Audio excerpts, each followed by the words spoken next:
Hello everyone, welcome to Tuesday morning. We're here for another wonderful day, and we're learning together again this week, and we are on top of our game over the last couple weeks. I don't know if you noticed this or not, but I feel there's just an absolute energy, and I believe it's called like the tipping point. Malcolm Gladwell talks about it in one of his books, actually called The Tipping Point, that when there's so much energy and so much movement, all of a sudden there's a tipping point.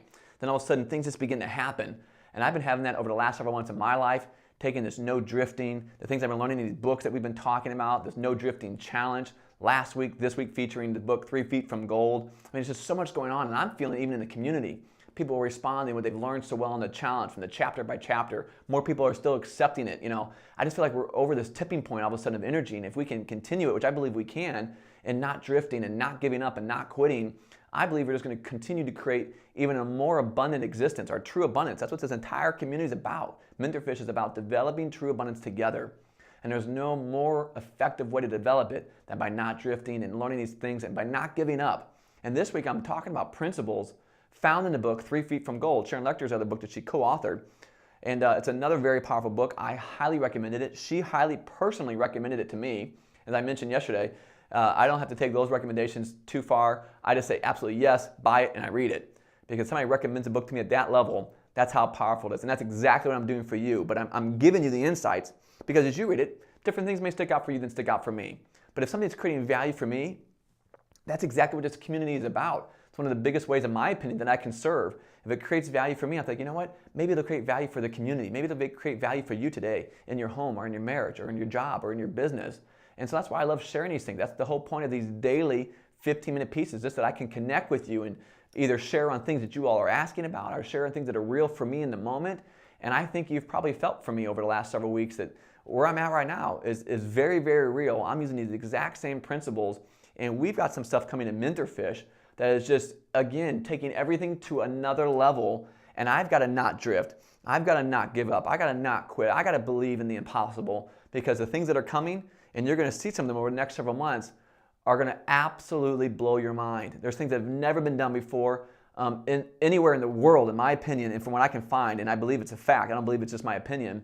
And we are going to serve. And when you see it, you're going to think back, oh my goodness, this is what he was been talking about. This is the things that he's been working on. Now I can totally get why the guy was so fired up and so passionate and so on top of everything for the last several months, because he's been planning this for us and for more, because he's about creating an impact. He's about educating people, educating everyone, everywhere, excluding no one. And we're committed to it.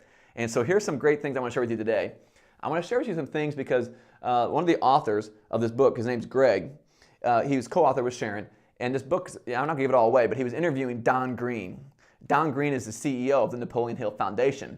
And so Don was talking about how do you not give up and all these different things that people struggle with in their life. And so I'm going to talk to you about not giving up today, because that's what the whole book's about, 3 Feet from Gold, not giving up right prior to 3 Feet from Gold. And and Don had this quote. I want to read this to you because when I read it, it jumped out to me. So if it jumped out to me, I wanted to jump out to you as well so you can create the same value. Here's what he says, and this man is in charge of all the Napoleon Hill Foundation now, been around the world, knows the most successful people, and here's what he said about failure and about success. Before great success comes, you will surely meet with temporary defeat. That's important to know. Most people don't get that. They think success and failure are two separate things. They're not. They're all part of the same formula. Here's what he says. Before great success comes, surely you will meet with temporary defeat. When people are overtaken by these feelings, the easiest and perhaps the most logical thing to do is quit. And quitting is exactly what the majority of people do. And I wanted to bring that out to you because when I read that, I'm like, man, that is so true. Defeat and failure are all part of the formula of success. I don't know why we keep them so separate. Well, I'm failing now or I'm succeeding now.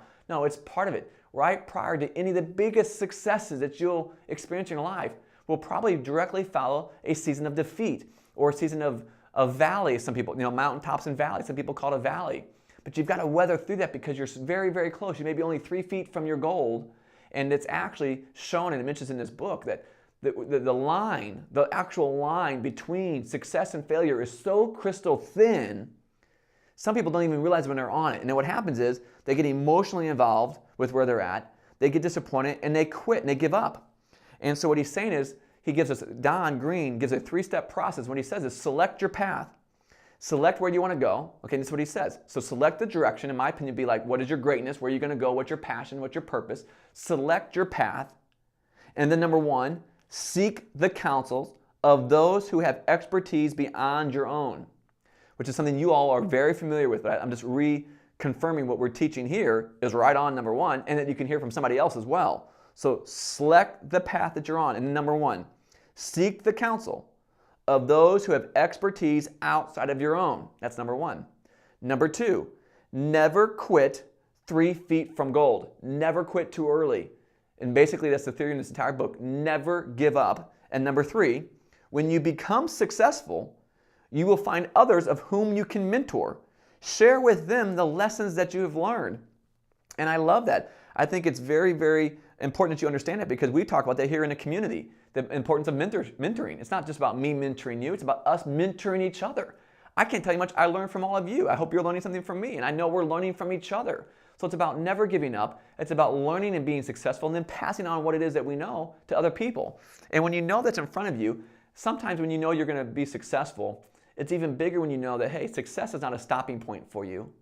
It's another step along the journey of passing this knowledge on to other people so that they can become successful as well. It's not just about me being successful. It's not just about you being successful. That's not going to drive us long enough in our life not to quit. If it's just about you, that's why we meet so many people. They make it about themselves, and they get the millions, and they still feel empty. Or they get the contract, and they still feel unfulfilled. Or they get the title, and they don't know what to do next. It's got to be a bigger vision. So sometimes people quit because their why or their purpose isn't big enough. And we've got to learn that being successful is something that we can help other people do as well. But here's something else. There's something else from this book, and this is wonderfully put as well. I want to read this to you. It's the difference between succeeding and not. The problem is almost everyone listens to other people's opinions rather than seeking good counsel. Because we just got done saying, number 1 was to seek out counsel. Now this is very important. I want you to hear this because this is huge. And I'm reading it. So this is not me saying it. This is in the book, 3 Feet from Gold, all right? It's the difference between succeeding and not. The problem is almost everyone listens to other people's opinions rather than seeking out good counsel. It's like this. Opinions are usually based on ignorance, or shall we say a lack of knowledge, whereas counsel is based on wisdom and experience. So when you're seeking on what not to do next, or rather what not to quit or how not to quit, the first thing we often do is when we have that energy or that feeling in our life, we ask people's advice, or we think we are. But we don't get advice and counsel, we actually get opinions. And here's the deal. If they've never done what you're wanting to do, how are they advised on helping you? How are they qualified to help you? Many of you have heard me say this before. This is a very powerful statement. It's a waste of your time to discuss a problem with someone who's incapable of solving it. I'm going to say that again.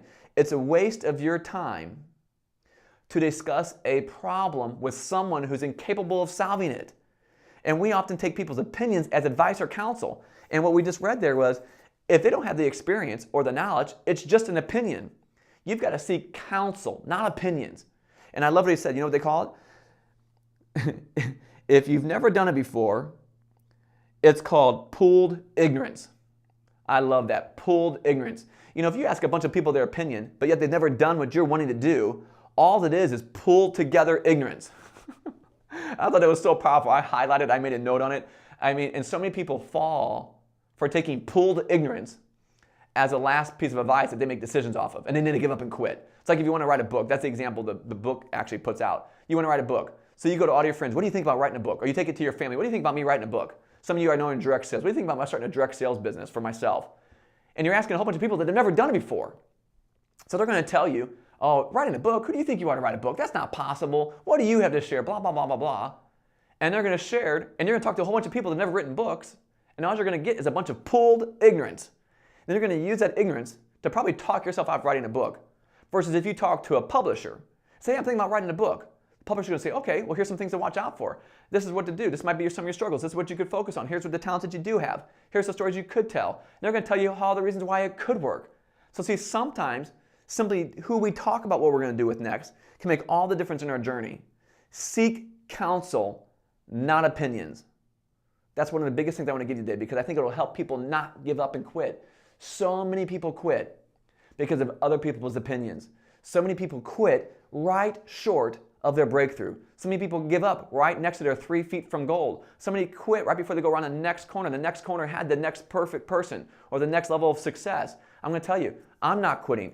I'm not going to stop 3 feet from goal. I'm not going to stop right prior to the next corner where things are going to get even bigger. I'm not asking people's opinion. I'm seeking people's advice and counsel that have experience in what we're going to the next level in. So know that in your life. Ask yourself, if you're discouraged and you're thinking about quitting, qualify the opinions that you've had.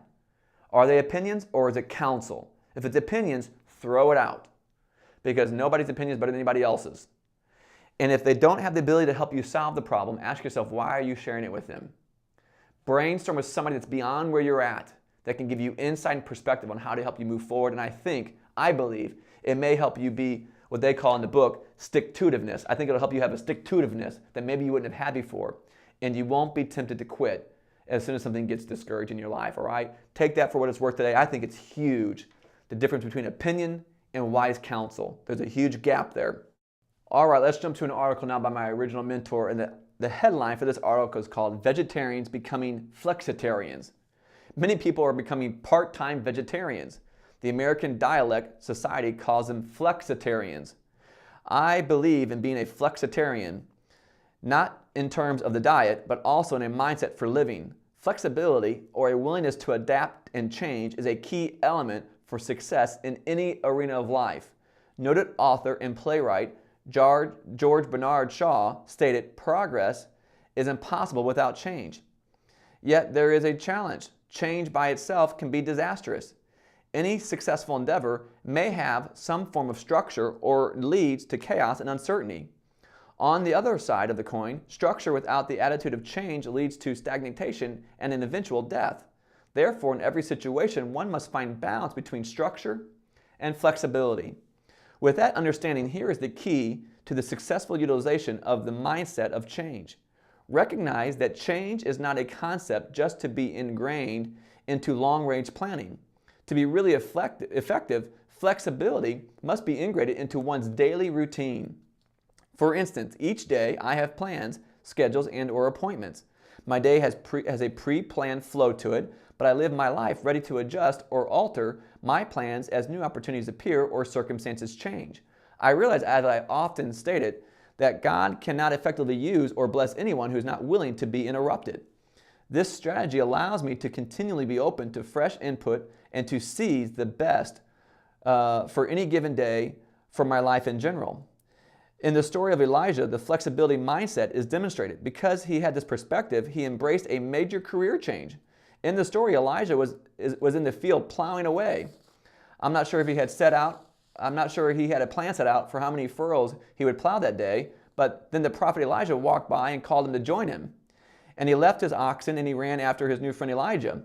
Because he was willing to quickly change his actions, he was able to seize the opportunity. I just read about this in Truett Cathy's book, Eat More Chicken and Be Inspired. He had that same mentality, live every single day to the best of his ability, but be always open to opportunity.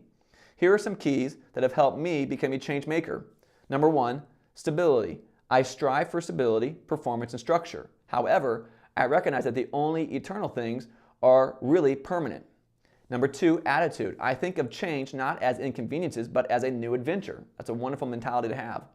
Number three, readiness. I live ready to change. Thinking of potential changes in advance, I develop action plans to deal with the opportunities if they occur. Number four, timing. Although one can alter one's path at almost any time, some moments are more favorable for doing so than others. I attempt to be sensitive to what is going on so that I can perceive the right moment to make my changes. Number five, rapid response. When an opportunity that demands change occurs, I move quickly.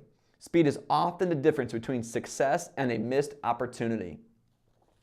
John H. Patterson once said, "Only fools and dead men don't change their minds. Fools won't, dead men can't." Determine to make yourself more flexible and ready for positive change. Here's a PowerPoint question for today. How well do you anticipate and/or adjust for changes? The number one ingredient we have seen in successful operations is flexibility. Jacqueline Wander, the co-author of The Flexible Factor. Being flexible, being open is huge. Bob talked about it here. As I mentioned, Truett Cathy talked about it in his book. It's about having a plan for your day, having a structure, but at the same time, being open for an opportunity, being open to shift, being open to a change. Because I've met so many people, they're so structured, man, if one thing moves, it ruins their entire day, their entire week, or their entire month. Don't be that. Have a plan, but be flexible. Be a flexitarian, as the article states. And I think you'll create some very good successes in your life. So I hope you created value today. We'll be back tomorrow with some more important lessons from this very powerful book, 3 Feet from Gold. 3 Feet from Gold. So have a great afternoon. We'll talk again soon. God bless you.